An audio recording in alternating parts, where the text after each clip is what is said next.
এটা ছিল আরেকদিন সকালে। আম্মু আর মামি ছাদে বসে একপাশে পিঠা বানাচ্ছে আর আমরা আরেক পাশে বসে টেবিলে নাস্তা করব। এটা খুবই মজার, সকালবেলা ছাদে এরকম বসে গরম গরম পিঠা বানানো হচ্ছে, তাও আবার মাটির চুলায়, আর আমরা এখানে বসে খাবো। দাও। চালের আটার রুটি বানিয়েছে আম্মু, আর এখানে হচ্ছে পটল আলু একসঙ্গে ভাজি। এটা রুটির সঙ্গে খেতে অনেক মজা লাগে। আর মামি এখন পিঠা বানাচ্ছে। আমাদের ছাদ থেকে চারপাশে সবুজ আর সবুজ, শুধু গাছপালায় দেখা যাচ্ছে। আজকে সকালের নাস্তায় আছে রুটি, হাঁসের মাংস, গরুর মাংস, পটল আলু মিক্সড ভাজি, ডিম ভাজি, আর আছে পিঠা। না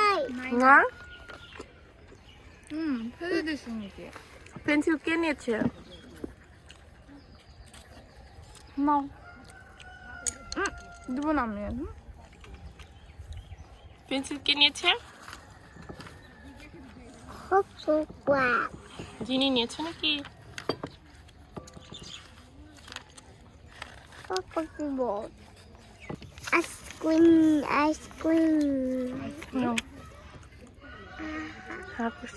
গুড। পিঠা নিবা? তোমাকে বলছি পিঠা পিঠা। কি পিঠা? ওই যে ও হ্যাঁ, সব খাওয়ার পর পিঠা জিনি কি রুটি নিবা? আর নিবা না?